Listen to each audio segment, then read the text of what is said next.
ఓం నమో వెంకటేశాయ. జ్యోతిషరత్నాకరం ఛానల్‌కి స్వాగతం.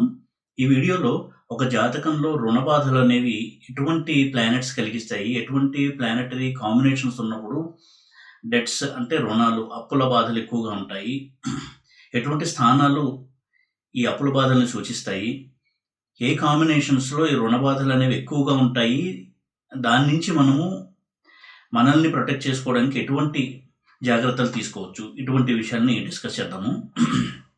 ప్రధానంగా ఈ రోజుల్లో రుణాలు చేయడం అనేది చాలా కామన్ అయినటువంటి విషయము. అయితే ఒక్కొక్క సందర్భంలో ఈ రుణాలు చేసిన తర్వాత దాన్ని మళ్ళీ రీపే చేయడంలో చాలా ప్రాబ్లమ్స్ అనేది ఫేస్ అయ్యి రుణ బాధల్ని ఎలాగ మనం తీర్చాలి, ఏ విధంగా మనం దాని నుంచి బయటపడాలి అని తెలియక చాలా సతమతమయ్యేటువంటి పరిస్థితులు మనం చూస్తూ ఉన్నాము.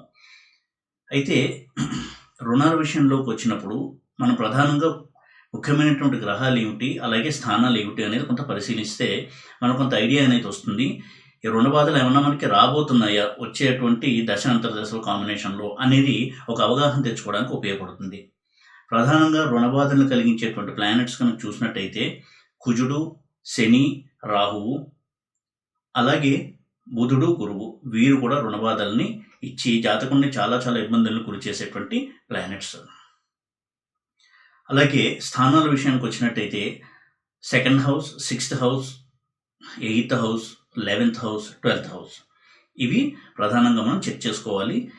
ఏమన్నా మనకి రుణాలు చేసినప్పుడు ఇది తీర్చలేనటువంటి పరిస్థితి వస్తుందా, ఏమన్నా ఈ అప్పుల బాధతో మనకి చాలా ఇబ్బంది అనేది కలగబోతుందా వచ్చేటువంటి దశలో, మహాదశలో అనేది ఒక అంచనా తెచ్చుకోవడానికి ఈ హౌసెస్ను స్టడీ చేయడం అనేది చాలా ముఖ్యమైనటువంటి విషయము. అలాగే జెమిని పద్ధతిలో షష్టారూఢము, అష్టమారూఢము, అలాగే జ్ఞాతికారక ప్లానెట్, ఈ ప్లానెట్స్ మనం ప్రధానంగా స్టడీ చేయాల్సి ఉంటుంది. ఇక ఏ ప్లానెట్స్ ఈ బాధలను ఇస్తాయి అనేటువంటి విషయానికి వచ్చినట్టయితే కుజుడు ముఖ్యంగా తీవ్రమైనటువంటి రుణ బాధల్లోకి నెట్టి, ఆ సమస్యలోకి నెట్టి జాతకుడికి ఎక్కువగా మెంటల్ స్ట్రెస్ ఇచ్చేటువంటి ప్లానెట్ కుజుడు. అలాగే శని కూడా, ఎప్పుడైతే శని యొక్క ప్రభావం ఎక్కువగా ఉండి ఇటువంటి అప్పులలో కూరుకుని ఉంటారో, ఎక్కువగా డిప్రెషను, మైండ్ అంతా కూడా చాలా ఆందోళనగా ఉండడము, ఇటువంటి పరిస్థితుల్ని కలిగిస్తారు. ఇక ప్రధానంగా రాహు గురించి మనం కొంత ప్రత్యేకమైనటువంటి శ్రద్ధను పెట్టాలి, అలాగే అధ్యయనం కూడా చేయాలి. రాహు ఎప్పుడూ కూడా ఒక మిస్టిక్ ప్లానెట్, ఇల్యూజన్ని క్రియేట్ చేసేటువంటి ప్లానెట్. అంటే లేనిది ఉంది అనే భ్రమ కల్పించడము, అలాగే నాకంతా బాగుంది కాబట్టి నేను ఒక హెవీ ఇన్వెస్ట్మెంట్ చేసి నా బిజినెస్ ఎక్స్పాండ్ చేస్తాను అనేటువంటి ఒక భ్రమలో జాతకుడిని తీసుకొచ్చి అతని చేత రుణాలు చేయించి తీవ్రమైనటువంటి సమస్యల్లోకి నెట్టడం, ఇది రాహు యొక్క ప్రాపర్టీ. నేను అందుకే ఎప్పుడు రాహు వీడియోలు చెప్పినా కానీ, రాహు యొక్క మహాదశ నడుస్తున్నప్పుడు బుధుడు, కుజుడు, అలాగే రుణాలకు సంబంధించిన హౌసెస్తో రాహు యొక్క రిలేషన్ కనుక ఉన్నట్టయితే ఎప్పుడు కూడా రిస్కీ ఇన్వెస్ట్మెంట్ చేయకూడదు అని చెప్తూ ఉంటాను. రిస్కీ ఇన్వెస్ట్మెంట్స్ చేయడము, ఆ తర్వాత అనుకోని పరిస్థితుల్లో వ్యాపారం తారుమారవ్వడం కావచ్చు, కుదేలవ్వడం కావచ్చు, లేదా కొంత క్లిష్ట పరిస్థితులకు వెళ్ళడం కావచ్చు, ఇటువంటి పరిస్థితులు వచ్చి ఏ విధంగా ఈ రుణాలను తీర్చాలి అని అర్థం కాక చాలా చాలా టెన్షన్ ఫీల్ అవ్వడం కూడా గమనిస్తాం. రాహు ఎప్పుడు కూడా ఫాల్స్ ప్రామిస్ అనేది చేసి జాతకుండే మన సమస్యల్లోకి నెట్టేటువంటి ప్లానెట్ రాహు. కాబట్టి రాహు యొక్క పాత్రను తప్పకుండా మనం అనలైజ్ చేయాలి అప్పుల విషయంలో. ఇంకా స్థానాల విషయానికి వచ్చినట్టయితే 2nd హౌస్ అనేది ఒక జాతకుడు యొక్క ఫిక్స్డ్ అసెట్స్, అంటే అతను సంపాదించి సేవ్ చేసుకున్నటువంటి మనీని సూచించే స్థానము 2nd హౌస్. ఇక 6th హౌస్ అనేది రుణస్థానం. ఈ హౌస్లో కనుక మ్యాలిఫిక్ ప్లానెట్స్ ఉండి స్ట్రాంగ్గా ఉన్నట్టయితే, for example 6th lord 6th లోనే ఉండడము, లేదా విపరీత రాజయోగంలో ప్లానెట్ 6th హౌస్లో ఉండడం, అంటే 8th లార్డ్ 6th హౌస్లో ఉండడము, 12th హౌస్ 6th హౌస్లో ఉండడం, ఇటువంటి కాంబినేషన్స్ ఉన్నట్టయితే ఒకవేళ రుణాలు చేసినా కానీ తీర్చేటువంటి పరిస్థితిలో జాతకుడు ఉంటాడు. అయితే 6th హౌస్లో ఉన్న ప్లానెట్స్ 6th లార్డ్ ఎప్పుడైతే బలహీనంగా ఉండి అసంగత్వం చెంది రెట్రోగ్రేడ్ అయి ఉంటారో, చేసిన రుణాలు తీర్చలేక బాధపడేటువంటి, చాలా టెన్షన్ పడేటువంటి సమస్యని క్రియేట్ చేస్తుంది ఇందులో ఉన్నటువంటి ప్లానెట్ కావచ్చు, ఆ స్థానం కావచ్చు. ఇక 8th హౌస్ విషయానికి వచ్చినట్టయితే తమకు రావాల్సిన పిత్రార్జితం అనేది రాకుండా అది హోల్డ్లో ఉండిపోవడము, కోర్టు కేసెస్ అటెండ్ అవుతూ ఉన్నా కానీ అది ఏమాత్రం ఒక తీర్పు అనేది రాకపోవడము, అందులో తనకు అనుకూలంగా తీర్పు వచ్చేటువంటి అవకాశాలు తక్కువగా ఉండడము, ఆ కోర్టు ఖర్చులు పెరిగిపోతూ ఉండడము, అలాగే ఇన్సూరెన్స్కి సంబంధించిన సమస్యలు, ట్యాక్స్కి సంబంధించిన సమస్యలు, ఇలాంటివన్నీ కూడా ఫేస్ చేసేటువంటి సందర్భం ఉంటుంది 8th హౌస్ యొక్క ప్రభావం కనుక నెగిటివ్గా ఉన్నట్టయితే. ఇక 11th హౌస్ విషయానికి వచ్చినట్టయితే, 2nd హౌస్ అనేది సేవింగ్ చేసినటువంటి మనీని సూచించే స్థానం అయితే, 11th హౌస్ అనేది మనీ పెరిగేటువంటి స్థానం, అంటే ధనం వృద్ధి చెందేటువంటి స్థానము 11th హౌస్. అందులోనూ 11th హౌస్ స్ట్రాంగ్గా ఉండడము, 11th హౌస్ లార్డ్ స్ట్రాంగ్గా ఉండడము, 11th హౌస్లో బెనిఫిట్ ప్లానెట్స్ కావచ్చు, మ్యాలిఫిక్ ప్లానెట్స్ కావచ్చు, మంచి కాంబినేషన్ కనుక ఉన్నట్టయితే ఎప్పుడూ కూడా 2-3 సోర్సెస్ నుంచి ఇన్కమ్ రావడం అనేది జరుగుతూ ఉంటుంది జాతకుడికి. అయితే ఇదే 11th హౌస్ కనుక వీక్గా ఉన్నట్టయితే చాలా చాలా సమస్యల్ని సృష్టిస్తుంది. అప్పుల్ని తీర్చేటువంటి విషయంలో, చేసిన అప్పుల్ని ఏ విధంగా తీర్చాలి అనేటువంటి ఒక మార్గం దొరక చాలా చాలా సతమతమవుతాడు జాతకుడు ఈ 11th లార్డ్ కనుక అఫ్లిక్ట్ అయినట్టయితే, లేదా 11th హౌస్ అఫ్లిక్ట్ అయినట్టయితే. ఎందుకు అంటే 6th హౌస్కి 6th house 11th house, 6th house నుంచి ఆపోజిట్ హౌస్ 12th హౌస్ అయితే, 6వ స్థానం నుంచి 6వ ఇల్లు 11th హౌస్. కాబట్టి ఇది రుణాల నుంచి విముక్తి కలుగుతుందా లేదా అనేది తెలియచేసేటువంటి స్థానం 11th హౌస్. ఇక ఈ హౌసెస్లో ప్లానెట్స్ ఎటువంటి సమస్యలు ఇస్తాయి అని కనుక చూసినట్టయితే, ఎప్పుడైతే బుధుడు ఈ స్థానాలకు ఆధిపత్యం తీసుకుంటాడో, ఉదాహరణకి సింహలగ్నం విషయంలో బుధుడు 2nd lord and 11th lord, అంటే 2 ముఖ్యమైనటువంటి ఫైనాన్స్కి సంబంధించినటువంటి స్థానాల యొక్క ఆధిపత్యం తీసుకున్నాడు బుధుడు, 2nd హౌస్ అలాగే 11th హౌస్.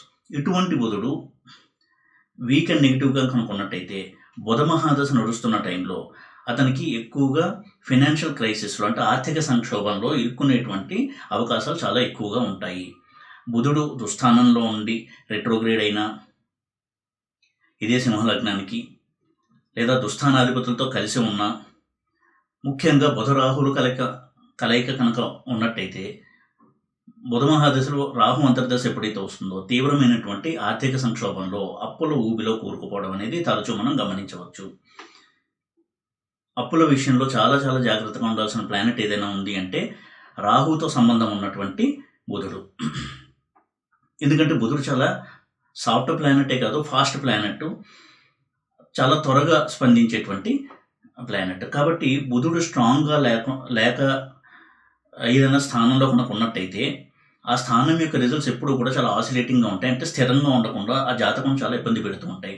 అటువంటి బుధుడు ధనానికి సంబంధించినటువంటి స్థానాలకు ఆధిపత్యం వహించి నెగిటివ్గా ఉండి, వీక్గా ఉండి, రాహు వంటి ప్లానెట్స్తో కనుక కలిసి ఉన్నట్టయితే తప్పకుండా అతనికి ఆర్థికంగా చాలా చాలా చిక్కుల్ని తీసుకొచ్చేటువంటి అవకాశాలను క్రియేట్ చేస్తాడు బుధుడు.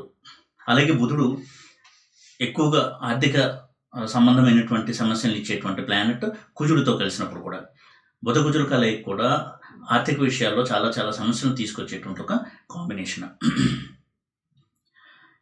ఇక కుజుడి విషయానికి వచ్చినట్టయితే, కుజరాహుల కలయిక ఇందాక చెప్పినట్టుగా దుస్థానాల్లో ఉండడము, అలాగే 2nd హౌస్లో ఉండడము, ఇటువంటి హౌసెస్లో కనుక కుజరాహులు కలిసి ఉన్నట్టయితే తప్పకుండా జాతకుడికి చాలా చాలా ఆర్థిక సమస్యలు తెచ్చిపెట్టేటువంటి అవకాశం ఉంటుంది. ఉదాహరణకు కుజుడు 2nd లార్డ్షిప్ తీసుకుని 8th హౌస్లో రాహుతో ఉన్న ఈ విధమైనటువంటి ఆర్థికపరమైనటువంటి సమస్యలను సృష్టించేటువంటి అవకాశం ఉంటుంది, ముఖ్యంగా కుజ మహాదశ కానీ రాహు మహాదశ కానీ నడుస్తూ ఉన్నట్టయితే. అయితే కుజుడు ఎప్పుడైతే ఆర్థిక సమస్యలు ఇస్తాడో, రుణబాధలను ఇస్తాడో, ఆ జాతకుడు చాలా చాలా స్ట్రెస్ ఫీల్ అవుతారు, చాలా ఉద్రేకము, టెన్షన్ వాతావరణము, అతని మైండ్లో ఎప్పుడు కూడా ఈ టెన్షన్ అనేది పెరిగిపోతూ తీవ్రమైనటువంటి ఒత్తిడిలో ఉండడం అనేది జరుగుతుంది కుజుడు ఆర్థిక సమస్యల్ని జాతకుడికి ఇచ్చే సమయంలో.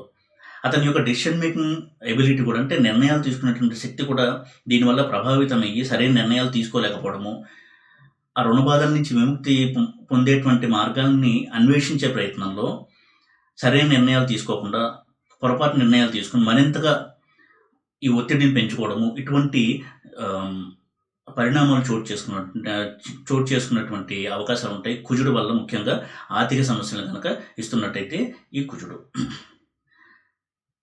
మార్స్ అంటే కుజుడు వల్ల ఎప్పుడైతే ఆర్థిక సమస్యలు వస్తాయో ఆ జాతకుడు ఎక్కువగా మెడిటేషన్, యోగా లాంటివి చేస్తూ ఎక్కువ ఉద్రేకానికి లోనవ్వకుండా పీస్ ఆఫ్ మైండ్ని మెయింటైన్ చేస్తూ నిర్ణయాలు తీసుకున్నట్టయితే వీలైనంత వరకు అది సమస్య తీరడానికి ఉపయోగపడేటువంటి మార్గంలో వెళ్ళడానికి సహాయపడుతుంది. అలా కాకుండా ఎక్కువగా ఉద్రేకపడుతూ ఉన్నట్టయితే మరింతగా ఈ సమస్య పెరిగి మానసికంగా చాలా ఒత్తిడికి గురయ్యి ఆరోగ్యం కూడా దెబ్బతినేటువంటి అవకాశం ఉంటుంది. ఇక శని విషయానికి వచ్చినట్టయితే శని ఎప్పుడైతే రుణబాధల్ని కలిగిస్తాడో చాలా డిప్రెషన్కి లోనవ్వడము, చాలామంది అటువంటి డిప్రెషన్లో సూసైడ్ చేసుకోవడము, ఇటువంటి కాంబినేషన్ చూసినట్టయితే అక్కడ శని యొక్క ఇంపాక్ట్ చాలా బలంగా కనపడుతూ ఉంటుంది. రుణబాధల్ని ఇచ్చే కాంబినేషన్లో ఉన్న శని చంద్రుడితో, రాహువుతో, చంద్ర రాహువులతో ఇటువంటి కాంబినేషన్లో కనుక ఉన్నట్టయితే ఆ రుణబాధల్ని తట్టుకోలేక తీవ్రమైన ఒత్తిడిలోకి వెళ్ళి డిప్రెషన్లోకి వెళ్ళి సూసైడల్ టెండెన్సీస్కి లోన్ అవ్వడము, ఒక్కోసారి అవి చేసుకోవడము, సూసైడ్ చేసుకోవడము ఇటువంటి సందర్భాన్ని కూడా మనం చూడొచ్చు. చాలా చాలా అప్రమత్తంగా ఉండాలి శని కనుక ఇటువంటి రుణబాధల్ని ఇచ్చేటువంటి కాంబినేషన్లో ఉన్నట్టయితే. ఎప్పుడూ కూడా శని చంద్రుల కలయిక, అలాగే శని బుధుల కలయిక ఇటువంటి సైకలాజికల్ ప్రాబ్లమ్స్ ఇస్తుంది కాబట్టి ఆ విషయాన్ని మనం గమనించుకుని తగు రెమెడీస్ చేసుకుంటూ ఆ టైంని క్రాస్ అయ్యే వరకు కూడా కొంత బ్యాలెన్స్డ్గా ఉంటూ ఆర్థిక నియంత్రణ పాటిస్తూ ఉన్నట్టయితే ఎప్పుడైతే ఆ దశ అంతర్దశ పీరియడ్ అయితే అయిపోతుందో ఆ బాధల నుంచి విముక్తి కలడానికి అవకాశం ఎక్కువగా ఉంటుంది. ఎప్పుడైనా ఒక దశలో ఒక ప్రాబ్లం వచ్చింది అంటే ఆ దశ అయిపోయిన తర్వాత ఆ ప్రాబ్లం తప్పకుండా సాల్వ్ అవుతుంది. ఒక దశ ఉన్నట్టు ఎప్పుడు కూడా ఇంకొక దశ ఉండదు. కాబట్టి కొంత సంయమనాన్ని పాటించి ఫినాన్షియల్ డిసిప్లిన్ అంటే ఆర్థికపరమైనటువంటి క్రమశిక్షణ పాటిస్తూ రుణాలని తీర్చడానికి ఎటువంటి ప్రయత్నాలు చేయాలో ఆలోచించి నిర్ణయం తీసుకోవడం వల్ల వాళ్ళకి దానివల్ల ఒక బెనిఫిట్ అనేది ఉంటుంది, ఒక ఉపయోగం ఉంటుంది తప్ప డిప్రెషన్కి లోనైనట్టయితే ఆ ప్రాబ్లం మరింత తీవ్రతరమైనటువంటి ప్రభావం చూపించే అవకాశం ఉంటుంది. కాబట్టి శని ఎప్పుడైతే ఇటువంటి రుణబాధలు ఇస్తాడో, ఆర్థికపరమైనటువంటి సమస్యలు ఇస్తాడో కొంత మైండ్ని కంట్రోల్లో ఉంచుకుని అందరితో చర్చించి పెద్దవాళ్ళతో లేదా అనుభవజ్ఞులతో నిర్ణయాలు తీసుకోవడం వల్ల వీలైనంత వరకు ఆ ప్రాబ్లం నుంచి కొంతవరకు రిలీఫ్ రావడానికి అవకాశం ఉంటుంది. ఇక ఈ కుజ, శని, రాహు ఇటువంటి ప్లానెట్స్ కనుక ఫినాన్షియల్ క్రైసిస్ అంటే ఆర్థిక సంక్షోభాన్ని ఇచ్చేటువంటి కాంబినేషన్లో ఉన్నప్పుడు ఆ ప్లానెట్కి సంబంధించినటువంటి రెమెడీస్ అనేవి చేసుకుంటూ ఉన్నట్టయితే తప్పకుండా వారికి కొంతవరకు ఉపశమనం కలగడానికి అవకాశం అనేది ఉంటుంది. అలాగే గురువు విషయంకి వచ్చినట్టయితే గురువు కూడా నైసర్గికంగా ధనకారకుడు. ఇటువంటి గురువు కనుక దుస్థానాధిపతుల చేత ప్రభావితం అయిన దుస్థానాల్లో ఉండి కూడా నెగిటివ్గా కనుక ఉన్నట్టయితే తీవ్రమైనటువంటి ఆర్థిక సంక్షోభాన్ని ఇచ్చేటువంటి అవకాశం ఉంటుంది. అంటే సరైన ఆదాయం ఉండకపోవడము, అప్పులు చేయాల్సి రావడము, అవి కూడా తీర్చేటువంటి మార్గం కనపడక సతమతం అవడము ఇటువంటి సమస్యల్ని సృష్టిస్తాడు. అలాగే లీగల్ ప్రాబ్లమ్స్ కూడా ఎక్కువ ఫేస్ చేయాల్సి ఉంటుంది. గురువు కనుక ఆర్థికపరమైనటువంటి కాంబినేషన్స్లో ఉండి అఫ్లిక్ట్ కనుక అయినట్టయితే అంటే పాడైనట్టయితే గురువు విషయంలో ఈ ప్రాబ్లం ఉంటుంది. కాబట్టి ఈ దృష్టిలో గురువును కొంత అనలైజ్ చేసి అటువంటి కాంబినేషన్లో ఉన్నట్టయితే వీలైనంత వరకు అప్పుల జోలికి వెళ్లకుండా ఉండడము, ఒకవేళ వెళ్ళినట్టయితే కొంతవరకు ప్రణాళిక వేసుకుని ఏ విధంగా తీర్చాలని ఆ విధమైనటువంటి మార్గంలో కొంత ప్రయత్నం చేసి దాని నుంచి విముక్తి పొందే ప్రయత్నం చేయాలి. కొత్త అప్పులు చేసి ఈ అప్పు తీర్చడము ఇటువంటివన్నీ కూడా ఇంకా కాంప్లికేట్ చేసేటువంటి అవకాశం ఉంటుంది. కాబట్టి గురువు కూడా చాలా తీవ్రమైనటువంటి ఆర్థిక సమస్యలు ఇచ్చేటువంటి ప్లానెట్. అలాగే లీగల్ మ్యాటర్స్లో కూడా చాలా సమస్యలు ఇచ్చేటువంటి ప్లానెట్ గురువు. కాబట్టి గురువు కూడా ఆర్థికపరమైనటువంటి స్థానాల్లో ఉండి ఇటువంటి ఫినాన్షియల్ క్రైసిస్కి సంబంధించినటువంటి కాంబినేషన్స్లో ఉండి ఆ రిజల్ట్స్ ఇస్తున్నప్పుడు చాలా అప్రమత్తంగా ఉండడము, గురువుకి సంబంధించిన రెమెడీస్ చేసుకోవడం వలన చాలా మటుకు అతనికి దాని నుంచి బయటపడడానికి ఆలోచనలు వచ్చి ఆ జాతకుడు కొంత బయటపడేటువంటి మార్గం కూడా కనపడుతుంది.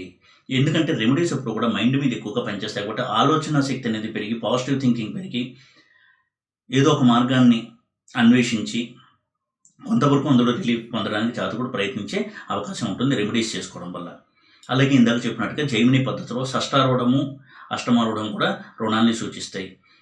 షష్టారూఢం ఉన్నటువంటి రాశి యొక్క చరదశ నడుస్తున్నా, అలాగే షష్టారూఢంలో ఉన్నటువంటి ప్లానెట్ యొక్క దశ నడుస్తున్నా ఆర్థిక సమస్యలు ఉండేటువంటి అవకాశం ఉంటుంది. అలాగే అష్టమారూఢంలో ఉన్నటువంటి ప్లానెట్. అలా కాకుండా ఒక్కోసారి షష్టారూఢము అష్టమారూఢము రెండు ఒకే ఇంట్లో ఉంటాయి. అలా ఉన్నప్పుడు కొంత జాగ్రత్తగా అనలైజ్ చేసి చాలా అప్రమత్తంగా ఉండి వీలైనంత వరకు అప్పులు చేయకుండా ఉండడం అనేది చాలా చాలా మంచి స్ట్రాటజీ. ఎందుకంటే ఈ రెండు ఆరూఢాలు ఒక ఇంట్లో ఉన్నప్పుడు చాలా మ్యాలిఫిక్ రిజల్ట్స్ని ఇస్తాయి. ఆ రాశి యొక్క చరదశ నడుస్తున్నప్పుడు, అందులో ఉన్నటువంటి ప్లానెట్ యొక్క దశ కూడా నడుస్తున్నప్పుడు, ఆ రాశి యొక్క అధిపతి దశ నడుస్తున్నప్పుడు కూడా ప్రాబ్లమ్స్ ఇచ్చేటువంటి అవకాశం ఉంటుంది. అది చాలా తీవ్రమైనటువంటి ప్రాబ్లమ్స్, చాలా సడన్గా అన్ఎక్స్పెక్టెడ్గా ఊహించని విధంగా ప్రాబ్లమ్స్ని ఇచ్చేటువంటి అవకాశం ఉంటుంది. ఈ విషయాన్ని కూడా దృష్టిలో పెట్టుకోవాలి. అలాగే ఒక గ్రహము ఇటువంటి రుణాలకు సంబంధించిన హౌసెస్తో సంబంధం లేకపోయినప్పటికీ ఆ గ్రహం శుభగ్రహం అయ్యి, ఉదాహరణకి పంచమాధిపతి అయి ఉండొచ్చు, కానీ జ్ఞాతికారకత్వం కనుక తీసుకున్నట్టయితే అటువంటి జ్ఞాతికారక గ్రహం షష్టారూఢము అష్టమారూఢము ఉన్నటువంటి ఇంట్లో ఉండడము, దుస్థానాల్లో ఉండడము, ఇటువంటివి కనుక జరిగినట్టయితే అది తీవ్రమైనటువంటి రుణబాధలను ఇచ్చేటువంటి అవకాశం ఉంటుంది. ఇటువంటి ఏ విధమైన కాంబినేషన్ వల్ల రుణబాధలు ఆ జాతకుడు ఎదుర్కొంటున్నా కానీ కొంత చిన్నపాటి రెమెడీస్ చేసుకోవడం వల్ల చాలా మటుకు రిలీఫ్ లభించడము, ఆ రుణాన్ని తీర్చే విధంగా అతని యొక్క ఆలోచన అనేది ప్రేరేపితం కావడము ఈ రెమెడీస్ వల్ల ఇటువంటి వాటికి అవకాశాలు ఎక్కువగా ఉంటాయి.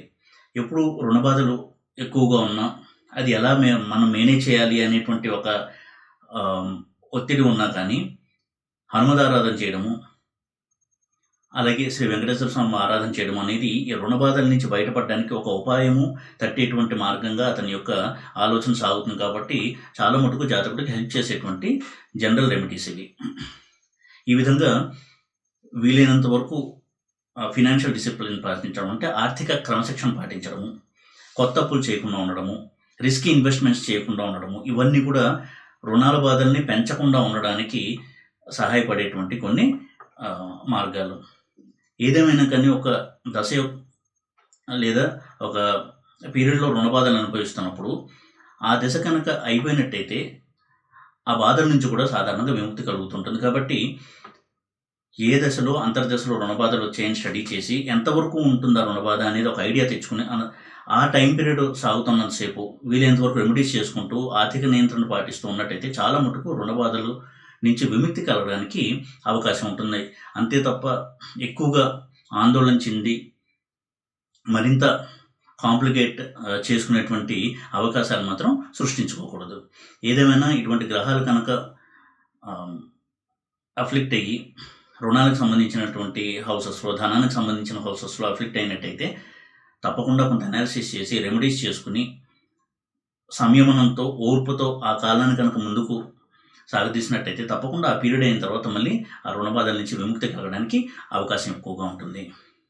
ఈ విషయాన్ని దృష్టిలో పెట్టుకుని ఎప్పుడూ కూడా అటువంటి దశ కనుక వస్తున్నట్టయితే ముందుగానే కొంత ప్రిపేర్ అయ్యి రుణాలు చేయకుండా ఉండడానికి ట్రై చేయడం అనేది చాలా చాలా ఉపకరించేటువంటి ఒక అంశము. ఎందుకంటే ఒకసారి అటువంటి రుణం కనుక ట్రిగర్ అయినట్టయితే అది కాంప్లికేట్ చేసుకోకుండా వీలైనంత వరకు ఆ రుణాన్ని అక్కడ వరకే ఆపి దాన్ని తీర్చడానికి కొంతవరకు మార్గాలను అన్వేషించి బయటపడేటువంటి ప్రయత్నం చేయాలి. ఎప్పుడైతే రుణం తీర్చడానికి ఇంకొక రుణం చేస్తామో అది మరింత కాంప్లికేట్ అవుతుంది. కాబట్టి ఇటువంటి పీరియడ్స్ నడిచేటప్పుడు ఆ ప్రయత్నం వైపుగా దృష్టి అనేది పెట్టకూడదు. అలాగే ఎప్పుడైతే రుణాల బాధలతో సతమతం అయ్యే పీరియడ్ స్టార్ట్ అవుతుందని తెలుస్తుందో వీలైనంత వరకు రిస్క్కి దూరంగా ఉండడము, అలాగే స్పెక్యులేషన్కి దూరంగా ఉండడము, ట్రేడింగ్ అనేది వీలైనంత వరకు రిస్కీగా చేయకుండా ఉండడము, ఇవన్నీ కూడా చాలా మటుకు నష్ట నివారణ చర్యలుగా భావించాల్సి ఉంటుంది. కాబట్టి ఎంతో అప్రమత్తతతో, కొంత డౌన్ టు ఎర్త్ నేచర్తో మందకొడిగా నెమ్మదిగా వెళ్తూ ఆ పీరియడ్ని క్రాస్ చేయడం అనేది రుణాల నుంచి తీవ్రమైన సమస్యల్ని ఎదుర్కోకుండా జాతకుడు తనని తాను రక్షించుకోవడానికి ఉపయోగపడేటువంటి ఒక మంచి టెక్నిక్.